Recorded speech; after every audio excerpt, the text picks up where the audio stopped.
পহেলা November থেকে দেশব্যাপী polythene shopping bag উৎপাদনের বিরুদ্ধে আমাদের অভিযান চলবে। একটা কথা স্পষ্ট করে বলে দেওয়াটা ভালো, সেটা হচ্ছে যে আমরা একটা বিদ্যমান নিষেধাজ্ঞার বাস্তব প্রয়োগটা শুরু করেছি। এটার কিন্তু একবার প্রয়োগ হয়েছিল বছর দুয়েকের জন্য, অনেক মার্কেট মনিটরিংয়ের মাধ্যমে পলিথিনটা প্রায় উঠেই গেছিলো, এমনকি গ্রামাঞ্চল থেকেও। তারপরে আর মার্কেট মনিটরিং ছিল না, এটা আবার ফেরত এসছে। তো সুপার শপদের যে ওনাররা আছেন, ব্যবস্থাপকরা আছেন, তাদের যে অ্যাসোসিয়েশন আছে, তারা খুব খুশি মনে এটা করতে রাজি হয়েছেন, কারণ তারাও এখন ব্যাপারটার বিপদটা বুঝেন এবং এটা নিজেদের সন্তানদের জন্যই করার একটা ভালো কাজ, সেই হিসেবে তারাও রাজি হয়েছেন এবং তারা কিছু বিকল্পের কথা বলেছেন। তাদের কিছু কিছু প্রচলন ছিল, কিন্তু পুরো প্রচলন ছিল না। আমরা সকলেই তো বাজার করি, আমরা জানি। তো সেখানে আমরা পাট মন্ত্রণালয়ের সাথে কথা বলেছি, আমরা যৌথভাবে এই ক্যাম্পেইনটা করছি যাতে পলিথিন শপিং ব্যাগটা উঠে যায় এবং এখানে আমরা পাটটা আস্তে আস্তে, পাট বলেন বা কাপড় বলেন, যেগুলো পুরনো কাপড় অনেক সময় ফেলে দিই, সেগুলোর আমরা রিইউজ করে ব্যাগ করে আনতে পারি। সো মোট প্রথম পরিকল্পনা হচ্ছে পলিথিন শপিং ব্যাগের উপর বিদ্যমান নিষেধাজ্ঞাটা ক্রমান্বয়ে বাস্তবায়নের দিকে যাওয়া। আমরা সুপার শপগুলো দিয়ে শুরু করেছি, ক্রমে ক্রমে আমরা ঢাকার বাইরে যাব এবং এক পর্যায়ে মুদি দোকান, কাঁচা বাজার, সেখানেও দেশব্যাপী চলে যাব। কাঁচা বাজারে আমাদের কাজটা শুরু হবে পহেলা নভেম্বর থেকে। খুব স্পষ্ট যেটা বলা, সেটা হচ্ছে সকল ধরনের প্লাস্টিকের বিরুদ্ধে আমাদের এই যুদ্ধ না, আমাদের এই কাজটা হচ্ছে শুধুমাত্র পলিথিন শপিং ব্যাগের বিষয়। এখানে অনেকে প্রশ্ন করেন যে ময়লার বিনে তারা যে পলিথিনটা এখান থেকে কিনে নেন, সেটার উপরে আপাতত আমাদের কোনো নিষেধাজ্ঞা নেই, কারণ আমরা এখনও বিকল্পে যেতে পারিনি। কাজে এখান থেকে যদি তারা কোনো কিছু কেনেন, যেমন একটা প্লাস্টিকের বিস্কিটের বয়ম, সেটার উপর কিন্তু কোনো নিষেধাজ্ঞা নেই।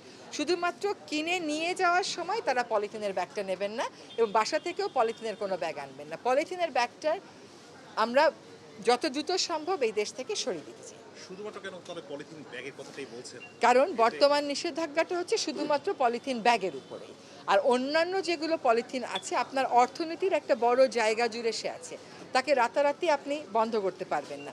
তবে কিছু পলিথিন, যেগুলোকে সিঙ্গেল ইউজ পলিথিন বলে, প্লাস্টিক বলে, একবার ব্যবহার্য সিঙ্গেল ইউজ প্লাস্টিক, যেমন স্ট্র, একটা কফির মগ, তারপরে প্লেট গ্লাস, ব্যানারের কাপড়, যেগুলো একবার ব্যবহার করে আমরা ফেলে দিই, তারপরে এগুলো গিয়ে খালে, নর্দমাতে, সমুদ্রে পড়ে, সেগুলো থেকেই কিন্তু মাইক্রোপ্লাস্টিকটা হচ্ছে।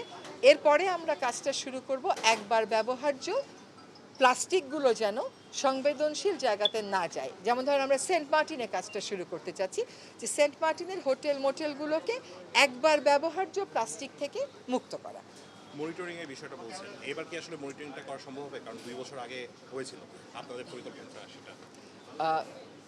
মনিটরিংটা আসলে অনেক বছর যাবতই হয়নি। 2004 থেকে 2006-এ একটা মার্কেট মনিটরিং হয়েছিল এবং তার ফলে পলিথিন কমে এসেছিল।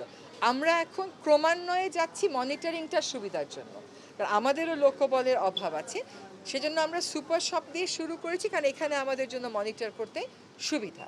তারপরে আমরা যাচ্ছি কাঁচা বাজারে, আর পহেলা নভেম্বর থেকে দেশব্যাপী পলিথিন শপিং ব্যাগ উৎপাদনের বিরুদ্ধে আমাদের অভিযান চলবে। সেই অভিযান যে শুরু হলো পহেলা নভেম্বর থেকে, যতক্ষণ পর্যন্ত পলিথিন শপিং ব্যাগের উৎপাদন বন্ধ না হয় পুরোপুরি, এই অভিযান চলবে। ম্যাডাম, সরবরাহের জায়গাটা একটু যদি বলতেন, যে পরিমাণ পলিথিন এই শপিং ব্যাগগুলি বাজারে যে আছে, তার রিপ্লেস করতে যে পরিমাণ আপনার এই আদার্স গুডসের যে ব্যাগগুলি দরকার, সেটা সরবরাহের জায়গার প্রস্তুতি কেমন, বা এই চ্যালেঞ্জটা কীভাবে মোকাবেলা করবেন?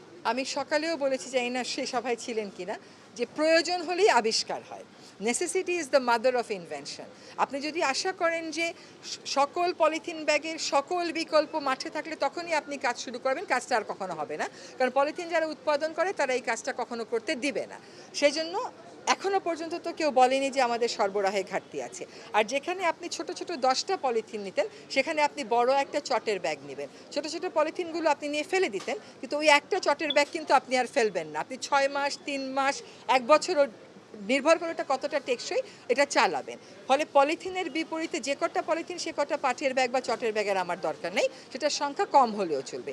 সেজন্যই কিন্তু 1 মাস সময়ের কথা আমরা বলেছি যে আমরা কোনো পুলিশি অভিযান বা এসব কোনো কাজে যাচ্ছি না। 15 দিন পর ওনাদের সাথে আমরা রিভিউতে বসবো যে ওনাদের কোথাও কোনো সমস্যা হচ্ছে কিনা। গত 29 তারিখে মেলাতে ওনারা অনেক কিছু অর্ডার দিয়ে এসছেন, তারা সাপ্লাই দিতে পারবে কিনা এগুলো দেখব। বাজার যখন সম্পূর্ণ প্রস্তুত হবে তখন আমরা পুরোদমে অভিযানে চলে যাব। দামের